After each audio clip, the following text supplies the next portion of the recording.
Hello and welcome to a new video, and today we're seeing the last video from the AIDAaura, the last 3 days on board. The first day is in Invergordon in Scotland, the second day is a day at sea, and the third day is the disembarkation day in Hamburg.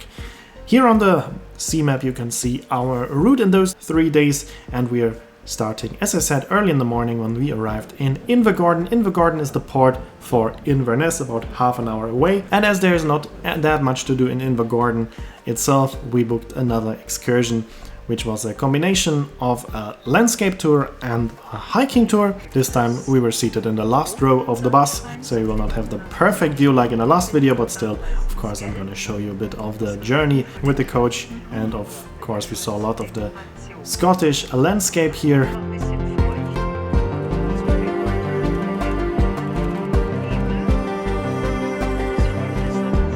Invergordon is located at the Cromarty Firth, and here we are crossing the Cromarty Firth on our way to Inverness. We're not stopping in Inverness, we're just going past the city to reach our first destination of the day, and that is the Loch Ness. At Loch Ness we are having just a quick photo stop. Of course, it's famous for the monster of Loch Ness, but actually it's just like every other lake. It's nothing too spectacular, too special. It's just the history about the legend of this monster that is making Loch Ness such a famous site. So a photo stop of about 5 minutes is more than enough to take a few pictures, to look at the landscape, and to try to see the monster. Of course, we did not see it, so we went back into the coach and continued on to our next stop, which was still close to Loch Ness, a place where you could go to a toilet and also where there are a few souvenir stores to buy some souvenirs, which of course we did. And then we continued on to the Glen Affric, which was the main destination of the excursion, and there we had our hike of about 1 hour. Now we're leaving the place where we had the second stop, and here you can see the monster of Loch Ness now, of course, just a statue of it, not the real one. But from there it was about half an hour with the bus through on very small roads until we finally reached our hiking location of the day.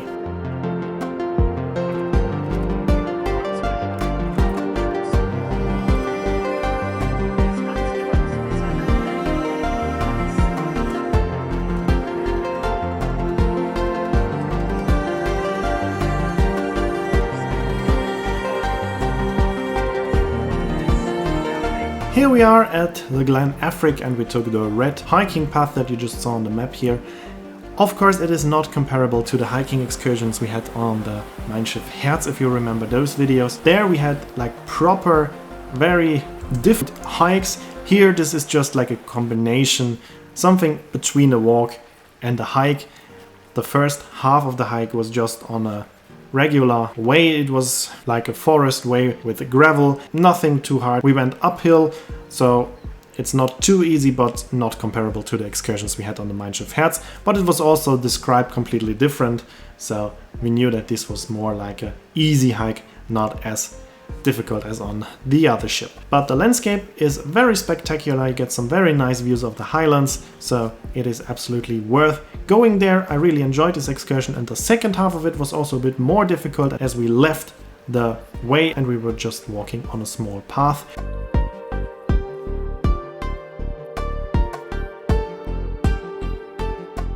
Then we also crossed this very beautiful bridge over this stream with waterfalls and rocks, and it was a very nice landscape, as you can see, obviously, so that was quite enjoyable.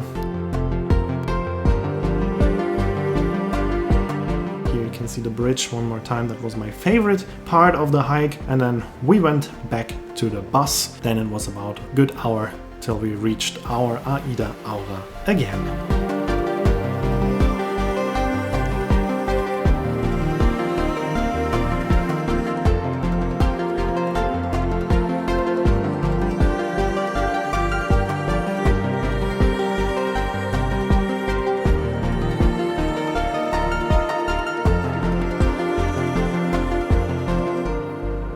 Of course, there have been explanations during the coach ride. The hike was without commentary, as we were in a quite big group, like one full bus with one tour guide, and a second guide was just going as a last person to make sure nobody is getting lost. But so during the hike there have been no explanations, but all the way in the coach we got a lot of information about Scotland, about the people, about the landscape, so that was quite interesting. And here we are back at the AIDAaura. Before heading on board we shortly visited a souvenir store and then we went straight to the pool grill because we missed lunch. Here you can have lunch a little bit later, and soon after it was already time for leaving Invergordon, the last port of our cruise.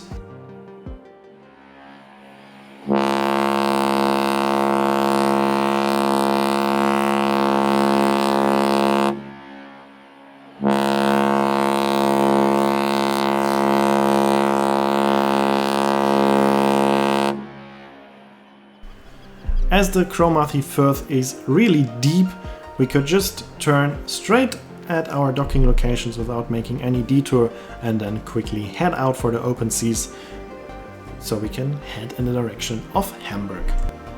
We were not the only cruise ship in port today. The Viking Venus was here as well, but we got the better docking location. She was quite far away from Invergordon itself, and here we are passing her.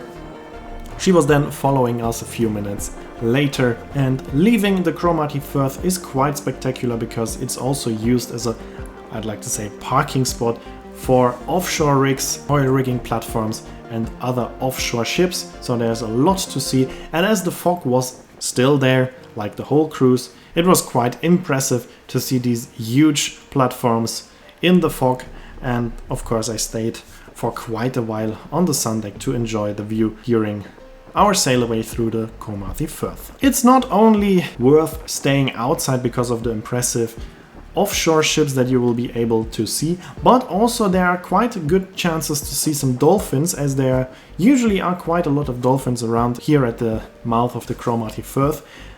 Today we were unlucky, so there were no dolphins in sight, but still there are quite good chances, so I would recommend staying outside when you are leaving the Cromarty Firth. Also, it was a special moment because it was the last time that we are leaving a port on this cruise, as the next day was a day at sea and then the cruise ends in Hamburg.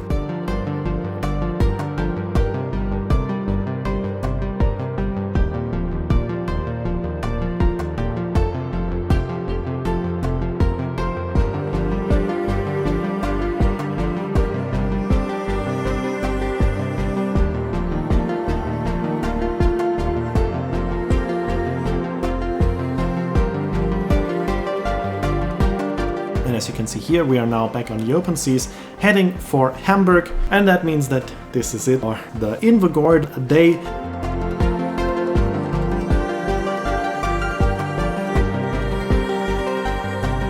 Here you can see the Viking Venus following us, and we are continuing with the second to last day, the day at sea, which was a very relaxed day. We didn't do too much, just enjoyed the day at sea with a lot of fog again.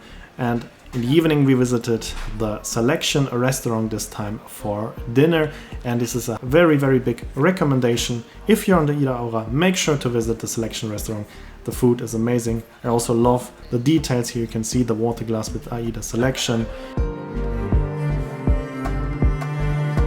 And here you can see our food, and I think if you see the food you already see what kind of quality level this is, and I can tell you it tasted as nice as it looked. It is real fine dining, absolutely amazing food. I really enjoyed it, so I highly recommend visiting the Selection restaurant if you're on the AIDAaura. If you're on another AIDA ship, I recommend visiting the Rossini restaurant, which is the equivalent to this one on the other AIDA ships. And that's it already for the day at sea. As I said, we did not do too much and there was not too much to film. So we are continuing with the third day in this video. This is the last day of the cruise. Here we are already back in Hamburg with the last breakfast on board. The Otto Sverdrup that we met in Kirkwall was also here. She took our nice docking location at Cruise Terminal Altona, so we were docked at the terminal Steinwerder this time. From there it's always a bit difficult to reach the city center, but first it was time to say goodbye to the beautiful AIDAaura. It was a sad farewell because it's probably the last time that I will be on board of this ship, as it is leaving the fleet of AIDA in September and it has an uncertain future. At the time that this video was produced, it was not sure what will happen with this ship. just like her sister ship, the AIDA Vita, that is still docked in Tallinn. Leaving Steinwerder, you can take a taxi, you can take a shuttle bus, or if you want to do it individually, you can take a ferry from the Argentinienbrücke to the Landungsbrücken. And we chose the ferry because I just like to be on the ship, and it is included in the so-called Deutschland ticket, which is a public transport ticket valid in all forms of public transport in Germany. So we could just use it without paying extra. And this was actually the first time that we had a bit of movement on a ship during our cruise, because all days on AIDAaura we did not even felt that we were on a ship because there was no waves, it was very calm. But here in the port, due to the other ships, there was a lot of movement, so that was also quite fun.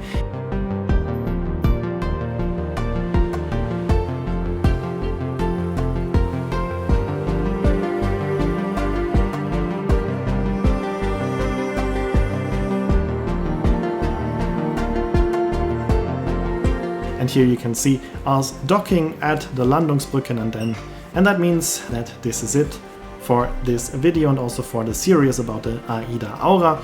The next video will begin in Hamburg as well, but it will be about trains again. So that's it for this video in the series. I hope it was interesting for you. Here you can see the name of the song and when the next video will be uploaded. As always, I'd like to say thanks for watching. Hope you enjoyed the video, and if you did, please consider to comment, like, subscribe or share the video link, and I hope to see you in my next video.